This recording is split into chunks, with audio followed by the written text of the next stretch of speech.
All right, guys, when you're warming up for your jumping, be it show jumping or cross country, I love to start with obviously a little bit of flat work, but my flat work for my warm up has got to have some sort of relationship to the exercises that we're going to be doing in the jumping session. To me, the rideability and the control and the adjustability in your horse is essential. Most horses that we ride want to jump clear. They want to get their legs out of the way. And if you are having trouble to a fence, be it a show jumping or cross country fence, usually it's because you're a little bit out of control. So I love starting out over some sort of rideability, turnability, adjustability exercises with Cavalettis. Now I do this on my young horses. I also do it on my very high level horses. I think it just gets the horse thinking about jumping, it gets the rider's sort of eye in and gets you feeling.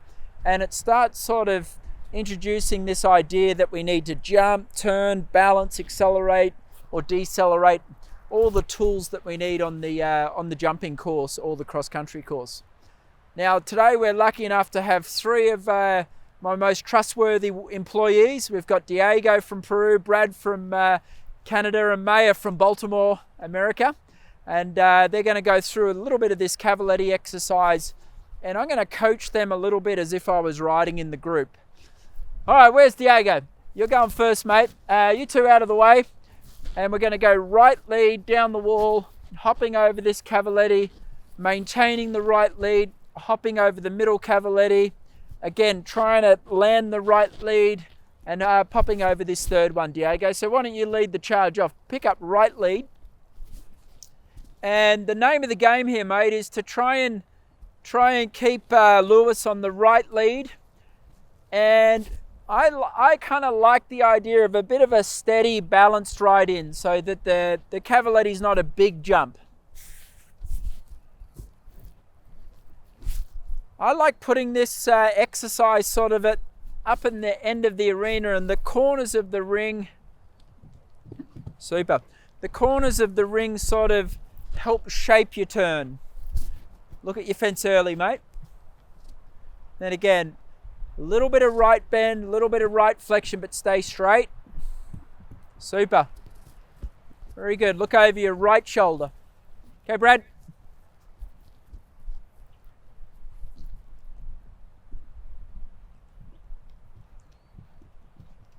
Super. Very good. Little shorter reins, Brad. Remember, what we're trying to create, mate, is fluidity through the turn. And we're trying to sort of give your horse a hint in which direction he's going to land after the first fence. Now listen, guys, you might not get the right lead landing, or they might be a little spooky. Let's come all the way around, start again. It doesn't have to be perfect. And I kind of like doing this exercise probably 3 or 4 times. And what we're looking for is that each time it gets a little bit smoother, a little bit better. Super. Good. See if you can soften his frame and make him a little bit more supple through the turn here, champ. Good. Try not to lock your hands down. Don't panic. Look right. Good. Flex him right. Look over your shoulder. Maya. We can see, guys, with this horse here, he's a real fiery customer. So starting out with this exercise over small fences sort of hopefully can just sort of calm his brain down and get a little bit of the energy and excitement out of him. Now Maya's just joined us. Her horse has had one training horse trial and she's probably the greener of the 3 riders. But she's a champion. So she's going to get this done well. Good girl. Look right. Good. Just trot, canter right. Remember, if they don't land the correct lead, you're just going to gently bring them back to trot and correct them. Open your right rein just a hair in the air. Okay, circle around right. Good, we're going to come around and do that again, mate. We want to be right in the middle of the Cavaletti.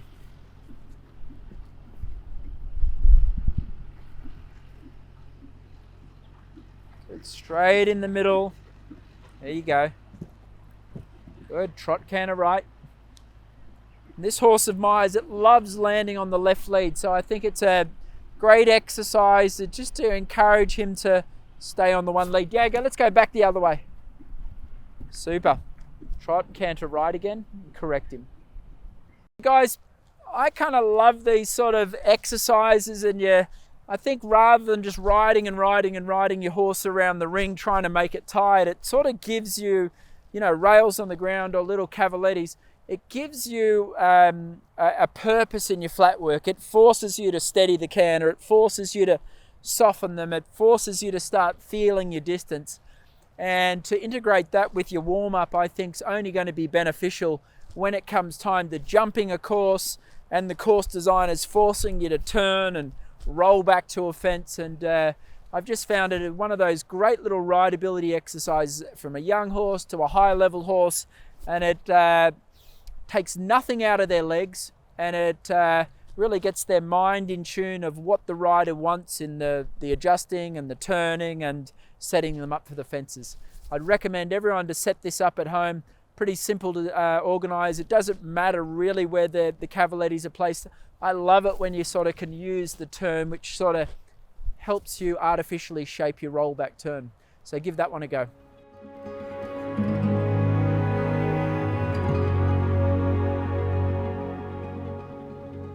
So guys, we worked my big chestnut horse out on the cross country with those two big red boxes the other day, and worked on lengthening and shortening. And this is a great exercise that you can even replicate in your jumping ring at home. To me, sometimes I build this at a clinic and everyone wants to know what's the exact distance between the two jumps. And to be quite honest, I often just throw them out there on no distance.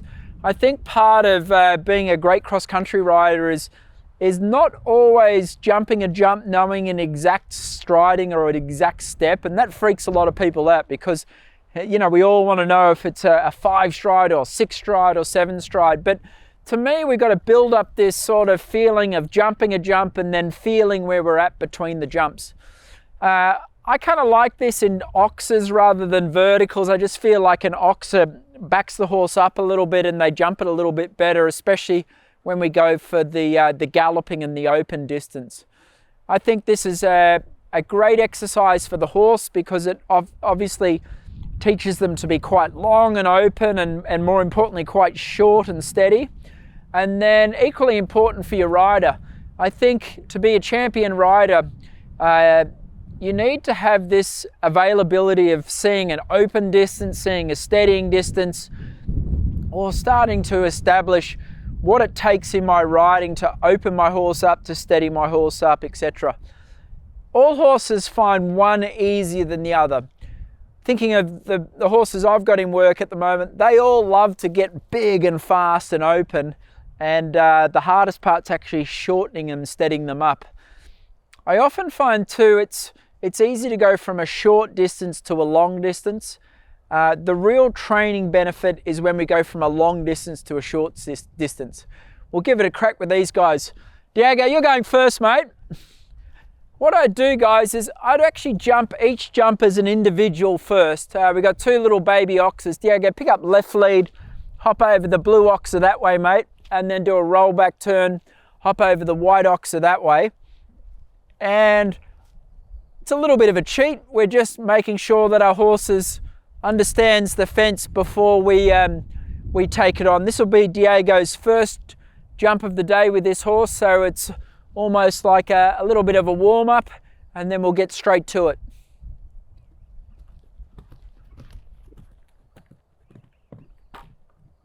Very good, and then right turn, and then look over your shoulder, mate. Even though you're angling a jump, try and keep him really square and really straight. You're a legend. Hey, stay on the left lead, mate. Go all the way around. And I want you to jump each oxer to oxer on a normal stride. It's up to you to count the strides, okay? Just a normal distance. To me, guys, it would be good on sort of the first crack at it, just going through it on what you think's normal. I'd always count my strides still, but just a normal canter, normal ride. 1, 2, 3, 4, 5, 6. Pretty good. Pat him. Nice. Take a big circle down there, champ. How'd that feel? So let's, you got 6 strides? Yep. Do me a favor, let's do 7. So Diego, let's change the length of his stride. Stay a little bit taller. Let's gather him up a bit. And then we're going to land and we're going to add one more step and get 7.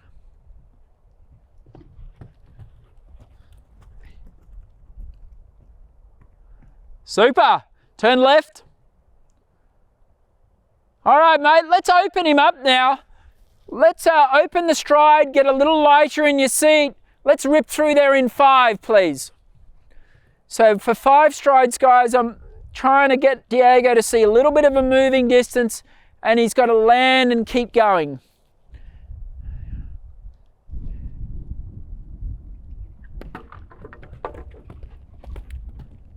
Super.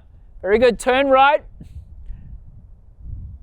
Obviously, every now and then you'll pop a rail down. I wouldn't sort of worry about that at all. Obviously, we're a little bit open and fast and flat. Hey, Diego, see if you can go back there. 8.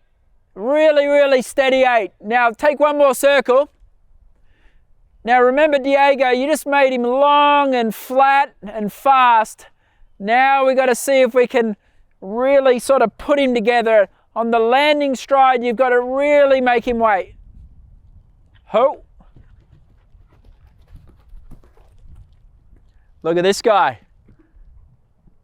There we go, ladies and gentlemen. So that's the training. It's not as easy as it looks. Obviously, for your greener riders, I'd be like having a normal number of strides, having one less and one more of that. But as you get to a riding ability like Diego, you can start doing more and more numbers on the ad and less numbers on the forward one. Let's give Bradley a go. Now, Bradley's horse is a bit of a wild man. So I think it's important that he gets across there in 5, but I think going across there in 4 would actually be detrimental to his horse. It might fire him up a bit too much. Let's just hop over these ones just to get started there, champ. Nice. Good. Look over your shoulder. If you can, Brad, just flow up to it a little more.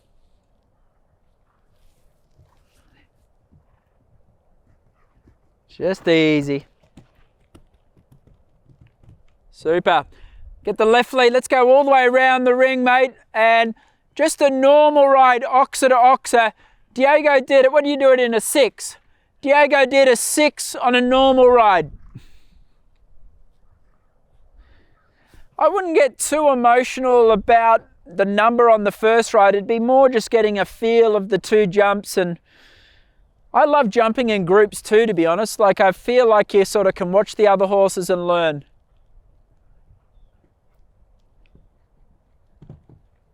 One, 2, 3, 4, 5, 6, 7. It's okay.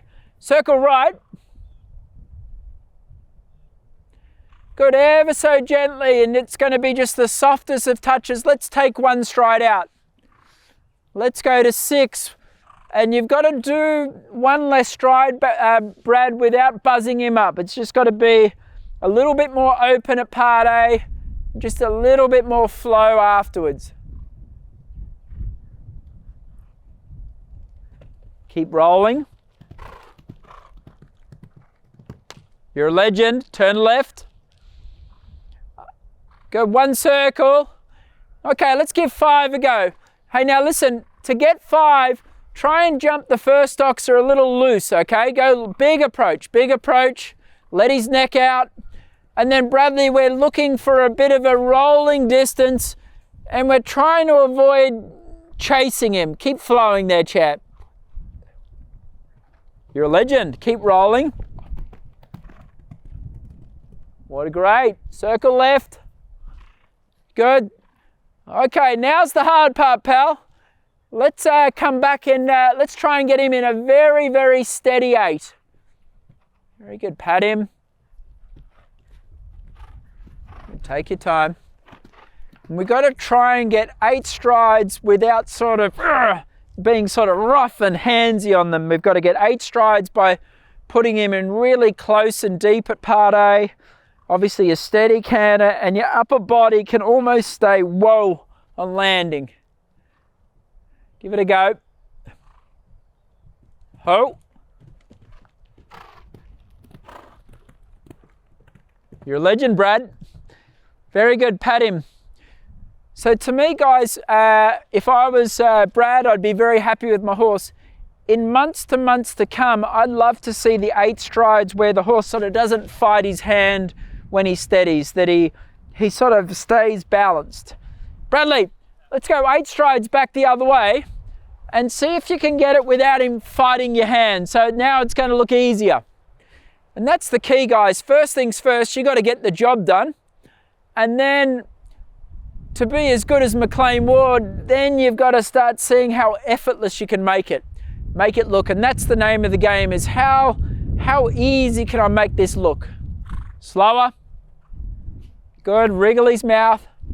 Oh. Great. And listen, guys, you've got to be your own coach sometimes. Just getting the number shouldn't mean success. And you've got to be honest with yourself, or get one of your mates to video you, is you say, okay, I got the desired number, but can I polish it up a little bit more? Can I make it look a little bit easier? Can I take a little bit of the resistance out of it? And that's the name of the game, is not just doing it, but just seeing how softly and smoothly you can get it done. And remember, this is practice behavior. We don't want to be one of these riders at the show that rips the horse in the mouth and yanks him back. It's got to have smoothness to it. All right, Maya, give it a crack, mate. Now remember, Maya's our greener rider and a greener horse, but she's a champion, so she'll be just fine. Let's jump these oxes on the angles first, mate.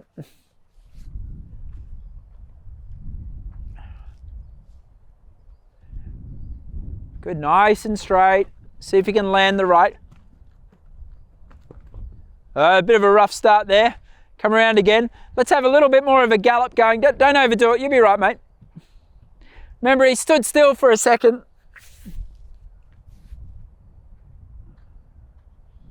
If this horse stops this time, we've got to give him a little crack with the whip. He should be all right, though. Super, got the right lead. Well done. Well, nearly. Turn right. Look at the jump. Maya, feel how much push you need to give him. That's your responsibility. You've got to react in the moment. Feel what he's doing. Great. Let's turn left. We're going to go to the blue oxer again, mate. Just see if we can get it a little bit easier. You've got to be the one to judge to see if he's ready to do the exercise just yet, champ. Now you're cooking. Very good. Right lead. Let's go all the way around the ring. You're going to get oxer to oxer off the right lead. Just a normal ride. You're going to count the steps, but you just ride it as normal.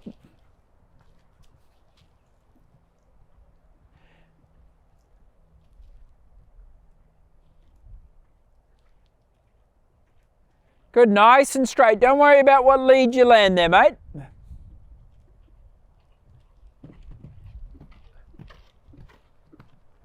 Not bad. How many strides? 6. Well done. Let's do a U-turn. Turn left. Now we're going to add one more stride. Now, Maya, make sure that you keep your leg on. So he's still short and bouncy in the canter. He's not sort of slow and weak. And then you got to land, and then you got to squeeze him with your spur, mate. 7 strides.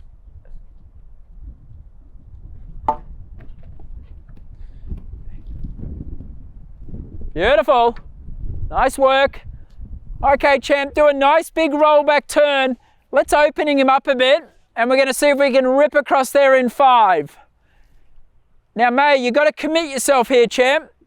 Do you know what I mean by that? Don't hesitate. You've got to land and train yourself to keep rocking and rolling here. 5 will be going. Keep going. 1, 2, 3, 4, 5. You're a hero. Very good. Turn left. Great. Okay, now's the hard part. I want to see if you can get 8 like the boys. Mate, you got to make sure that you've sort of got an 8 stride canter. Turn left. So before you even come to the exercise, mate, see if you can imagine the length of stride it'll take to do 8 strides where you just did 5. Good, take your time. Good, just get over it. Just get over it.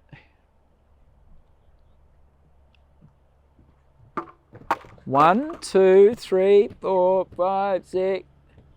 Not bad. So you got 7, right?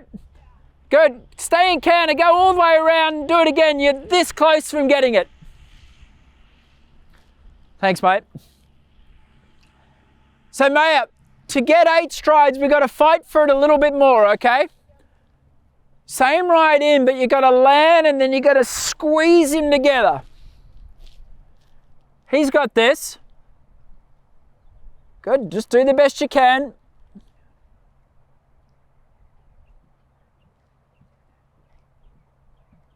Ho! 1, 2, 3, 4, 5, 6. Yeah. Well done. Normal person would have circled. Good girl. Back the other way. We're going to get 8 strides.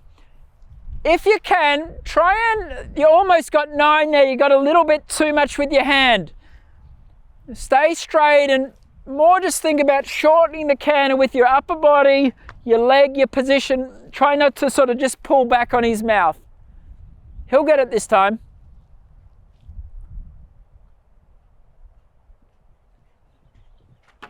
One, 2, 3, 4.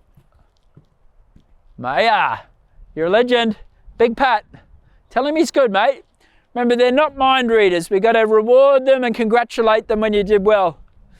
Hey, now listen, guys.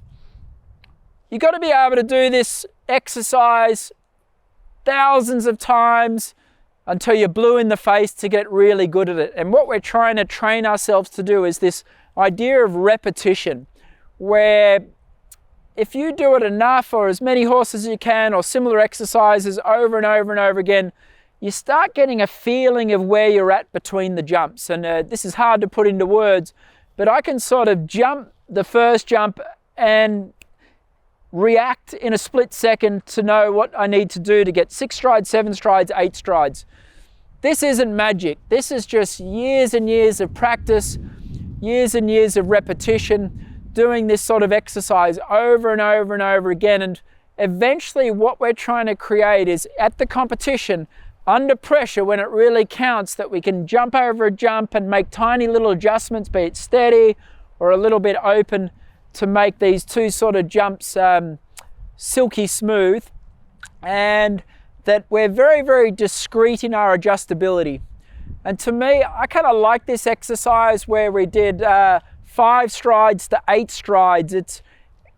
We almost got to train a bigger variation than what we actually need to use at the show. And I feel like if you can have a huge difference between your long canter and your short canter, at the show, if it's a little bit long or a little bit short, it's quite easy to adjust them just because they're ready for it.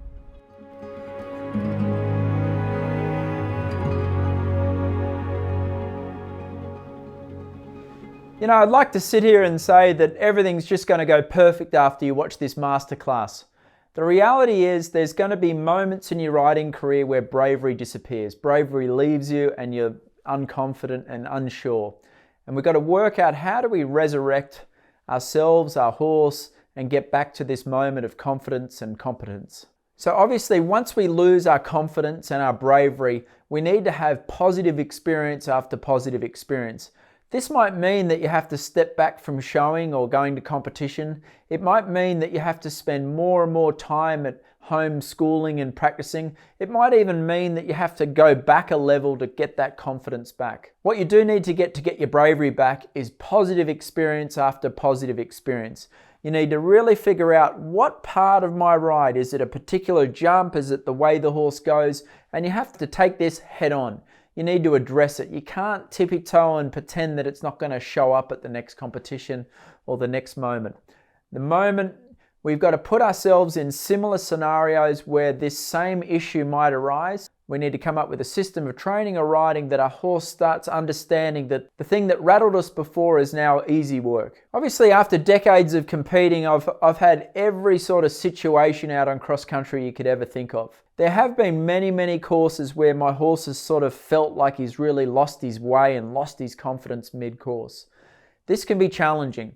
I will say, we're trained as athletes or event riders to never give up. There is a moment where you think this is going bad and it's getting worse, and it is smarter to put your hand up and say, you know what, there's a time where you need to call it a day, go home and readdress your confidence issue. For me, if I get this feeling that the horse is a little bit unsure, a little bit nervous, I could definitely try and use a few tools of re-inspiring him, getting him a bit more in front of my leg.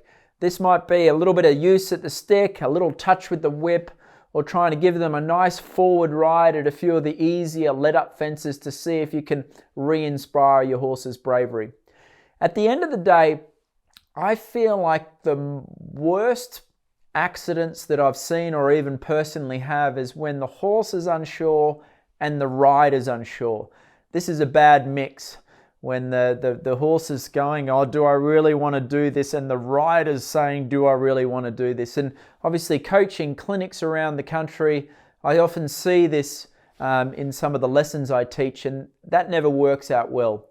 The horse or the rider has to be absolutely confident and sure that they can accomplish it. They can sort of egg each other on, but when there's two negatives, it's time to call it a day and then go back and work on your confidence issue at home and in training. I'd like to think of myself as one of the bravest, most optimistic, gung-ho riders on the eventing circuit. By saying that, I've often pulled horses up and retired mid-course. And this is through years and years of experience knowing that even though we might even be going clear on the course, things aren't going to end well.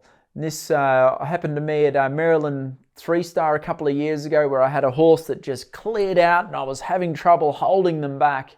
And you know, like there was jump after jump, the horse was charging at the fence, and you know, I was only halfway around the course, but I knew that eventually my luck would run out, and I decided to put my hand up and call it a day, and then obviously go home and play around with some different bits and bridles to achieve a better control on the horse. Obviously, the sport can be horrifically unforgiving if everything goes wrong. As a rider, we do have a responsibility to our sport, our horse, and even to our family, that if we truly in our heart of hearts feel like this is not going to end well, is to call it a day and save your horse for another competition. As a young man, I often tried to make horses do things that they really didn't want to do, trying to force them to compete at a higher level that they were really capable. And in hindsight, this has been some horrible decisions. I think we've got a duty to our horse, to our sport, to really take into account us as a rider, the horse that we're on, and really figure out what level of the sport are they really capable of competing at. For me, the top level horses just love doing it. They also have the athletic attributes to compete at the top level of the sport.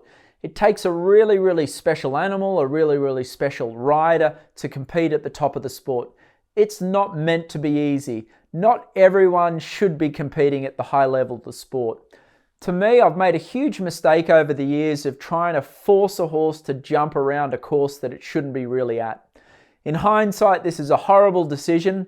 There's too much risk involved, and I think it's our responsibility as a rider to really place our horse and ourselves as the jockey at a level that we're very capable of doing. Guys, I want you to really think about yourself as a rider and your horse as an athlete, and be really accurate and realistic of what level of the competition you should be competing at. I think we have a huge responsibility to our sport, to our horse, even to ourselves, to be competing at a level that we're very capable of. To me, we shouldn't be at our absolute limit when we're at a show. We should be competing at a level that we're very confident and competent at. And to me, this inspires bravery and confidence.